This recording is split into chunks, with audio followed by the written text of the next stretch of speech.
ಸೋಲು ಗೆಲುವುಗಳ ಅಂತರ 2,000 ರೂಪಾಯಿ ಆಗಿದೆ. ಅಲ್ಪ ಮುನ್ನಡೆಯಲ್ಲಿ ಮತ್ತೆ ಬಿಸಿ ರೋಡ್.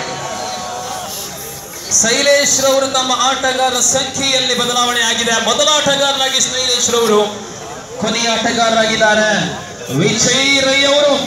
ಇಲ್ಲಿ ಕೂಡ ಕಾಲೇಜ್ ಸ್ಟೂಡೆಂಟ್ ವಿಭಾಗದಲ್ಲಿ ಪ್ರಬಲ ಆಟಗಾರ, ಮೊದಲ ಆಟಗಾರರಾಗಿದ್ದಾರೆ. ಪೊಲಿಪು ಕಡೆಯಲ್ಲಿ ಕೊನೆಯ ಆಟಗಾರರಾಗಿ ಖ್ಯಾತ ಕಬಡ್ಡಿ ಪಟು ಮಿಥುನ್ ಸುವರ್ಣ ಪೊಲಿಪು ಅವರಿದ್ದಾರೆ. ಇದೀಗ ಅಲ್ಪ ಮುನ್ನಡೆಯಲ್ಲಿ ಮತ್ತೆ ಹಗ್ಗ ಬಿಸಿ ರೋಡ್ ಅಲ್ಲಿ 1 ನಿಮಿಷದ ಪೂರ್ಣತೆಯಲ್ಲಿ.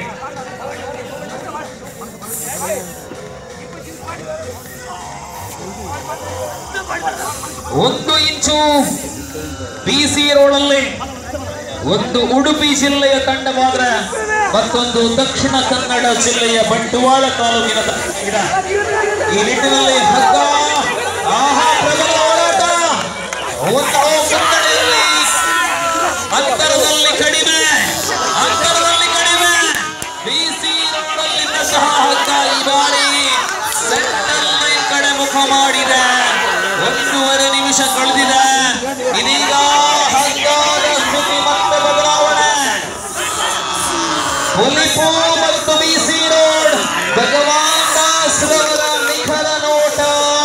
ಇಲ್ಲಿ ಅವರ ತೀರ್ಪುಗಾರಿಕೆ ಪ್ರಕಾರ ಅಲ್ಪ ಮುನ್ನಡೆಯಲ್ಲಿ ಬಿಸಿ ರೋಡ್ ಇದ್ರೆ 2 ನಿಮಿಷಗಳು ಪೂರ್ಣಗೊಂಡಿದೆ. ಹಗ್ಗ ಈ ಬಾರಿ ಕೊನೆಯ 1 ನಿಮಿಷ ಮಾತ್ರ ಬಾಕಿ ಇದೆ. ಸೆಂಟರ್ ಲೈನ್ಗೆ ಬಂದಿದ ಹಗ್ಗ ವೀರಾಂಜನೇಯ ಪೊಲಿಪು ಭಾಗಕ್ಕೆ ಬರ್ತಾ ಇದೆ.